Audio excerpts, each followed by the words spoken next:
That's where we are, as my audio is muffled by my mustache here. But we are going to take a break from Mario and Luigi because it's Monday.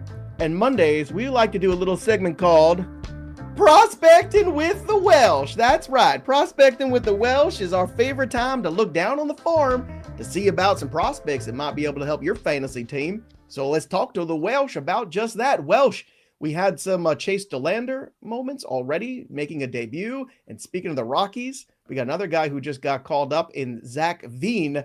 So that's the guy everybody's talking about. If you were on the wire last night, you might have already picked him up. He's rostered in about 35-40% of leagues right now, hitting 387. Yeah. He's got a homer, 8 ribbies, 7 runs, a steal over 32 plate appearances. I was bitching and moaning last week about why are the Colorado Rockies keeping Zac Veen down and signing guys like Mickey Moniak. This makes no sense to me. So I can only assume that the Rockies GM was watching the show. Well, we don't know what to do with this team in general because, like, we would put Zac Veen on a higher list of watch, but they committed to Beck. They signed Mickey Moniak. They've got a lot of outfielders. So it's like, what are we doing here? So this one came as a non-surprise, if you know what I'm saying. But Veen has been a contact monster near the top of the tippy of the board as far as like hits go. 12 hits in very, very short sample size, about a week of the minor league season. Stolen base, already put up a homer, hit 387 with a 472 OBP. What's really interesting about Veen is he's one of the most aggressive base stealers on the planet. Makes a lot of contact, kind of hits across his body. I've seen him for a couple years. Doesn't have really great max EVs. Is just a tall, skinny guy. But dude, he is. I'm telling you, if he gets on base in this first game, he is stealing immediately. So what you have is it's kind of Victor Scotty with him that, you know, if he were to play the whole season and hit like 270, legitimate shot at maybe stealing 50 bases, I think he's going to make a ton of contact, and Colorado opens up some of the offensive possibilities. So I think as a fifth outfielder, it makes him extra interesting. And to throw this out, my buddy Beck had put this out, and I think this is important to mention. This week is the end of the PPI. So PPI is where if a team has a prospect up, you know, by opening day, if that guy gets rookie of the year, they get an extra pick. Well, you got to bring a prospect up by this week. I believe it's by Wednesday or Thursday, that if a prospect is up and it's with the team for the season and wins rookie of the year, they get compensation. So Veen is now eligible for that. Maybe that opens up for a few other players, but Veen is a 12-team look right now. Certainly the stolen base is, I think, a huge part of this equation too. With the rules changes recently, I mean, there's a guy with a 50 steal season a couple years ago in 90 games. So the stolen base are going to be there. So if you're in head-to-head category leagues, look, he still got some swing and miss in the game, but you can overlook that as long as he's finding ways to get on base and he's finding ways to hit with some power. And if Colorado opens up the offensive potential just by a few other margins, you know, a non-hit turns into a double turns into a homer, like that's where things can really change at home games. So also watch his splits. That's what we'll do. All right. We're also watching Nick Kurtz. We talked about him last week and we're talking about him still because the hot streak has not gone away. Another homer, his 4th home run in 8 games. So the problem is Soderstrom's hitting. Brent Rooker's not going anywhere, right? So we're trying to find some room at the end here for this guy, and it's going to be a little tricky. But if Kurtz continues to hit like this, you got to figure something out, whether it means he's grabbing an outfield glove or Brent Rooker is going to play some more outfield. I don't know what the answer is here, but Welsh, we've got to start making some room for Nick Kurtz because I don't see how another, 30 days of this sort of productivity is going to keep him down on the farm. Well, I'm wearing the A's sell shirt. So sell these other players and get Nick Kurtz up. If I were to give you a bold prediction, it would be that the A's would try to do something this week to bring him up. I purposely brought him up last week when it maybe wasn't as popular that he could come up simply because he is blocked, but he's been amazing. I do this little sheet on my ITL Patreon that I mentioned the top 25 prospects to stash. And I moved him to number 1 because he's hitting over 400. He's got 4 homers already, 14 hits. He's got a 459 OBP, strikeouts down. He's walking. He's literally doing everything.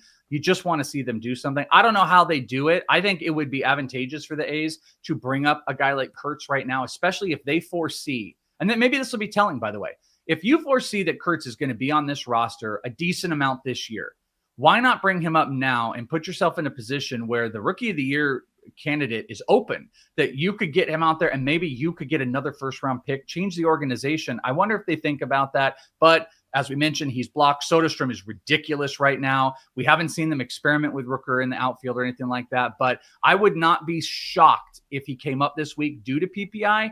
Otherwise, he is one of the most you have to watch him bats if he is called up.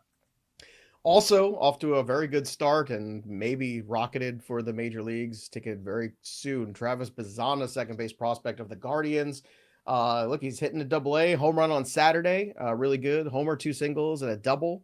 The next day, he's got 4 hit game, his first of his pro career. So Bazzana is a guy that is probably going to rocket through double-A. My guess is by May, he's in triple-A. I don't think they're going to give him more of a month if he keeps this up. And then I do believe this is a player you're going to see sooner than later because the Guardians want to compete and Bazzana basically has a clear path to this job. So I love how we're seeing all these guys from last year's draft already just kind of rocket through. I know Cam Smith is struggling right now, but Bazzana fast track, Caglianone we're going to talk about in a second, Kurtz. It's really been a solid draft. And last year when we talked about the draft, I loved this draft. I thought it was a really best draft we've had in a long time. So Bazzana, what is your take on him, and when do you think we actually see him in Cleveland? Yeah, I would also say not a lot of people liked this draft. I think it is going to go down as one of the best first-year player drafts in fantasy, from the top guys in Bazzana and Caglianone down to where Cam Smith is gone, Christian Moore, and the pitchers, Hagen, Smith, and Chase Bird. The first round went from to incredible. There's so much talent, high school kids, and Bazzana leads the tippy top of this.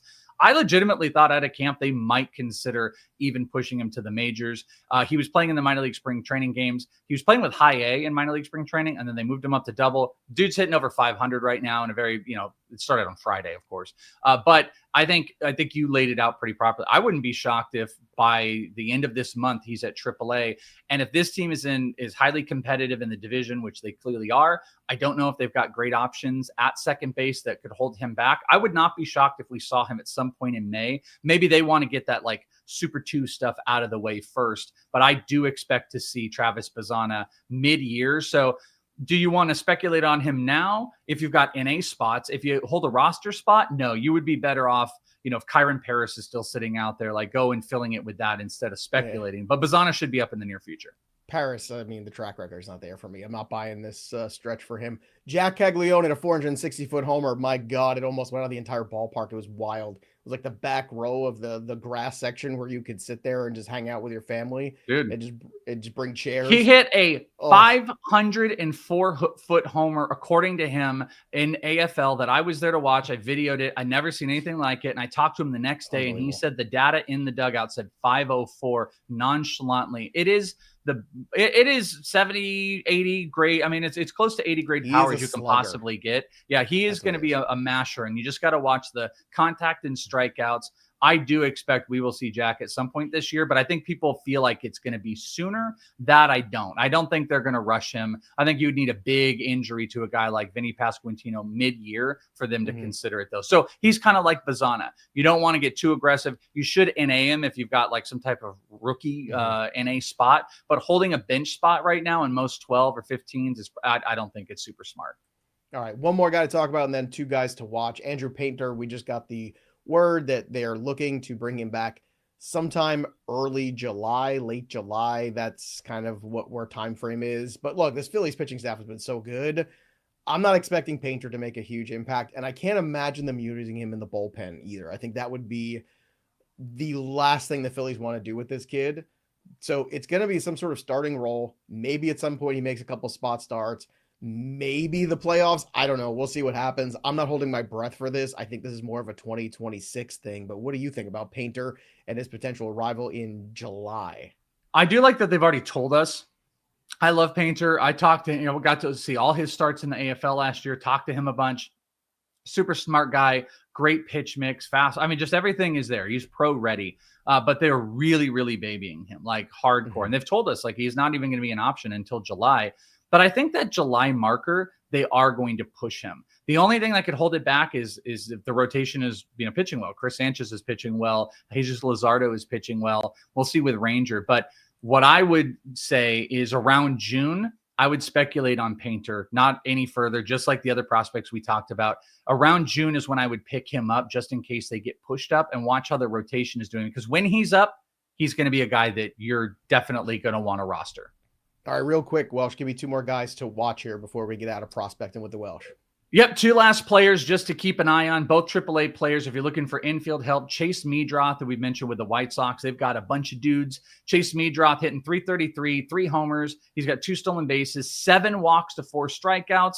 They've got room on that infield with the White Sox, and PPI maybe could be something for him. And then finally, the fastest man in the minor leagues, Chandler Simpson, hitting almost 300. He's got 11 hits in the minors since it started in AAA, 5 stolen bases. And this is a guy that just the other day beat out a ground out to first base. Yes, he grounded the ball out to first base, and he beat out. He's the fastest dude in all of baseball. Him and Victor Scott are great friends. I talked to Victor about it. Chandler is the guy. He makes a lot of contact, not a poor bat. And he is a literally ground out to shortstop. I'm getting on, and I'm going to steal a ton of bases. So I think the Rays are Mangum and Meisner are kind of interesting, but they've got this like just weird collection of outfielders that you could see Chandler in the near future, and he will be the stolen base guy to push if you are looking to chase that while you're prospecting with me, the Welsh.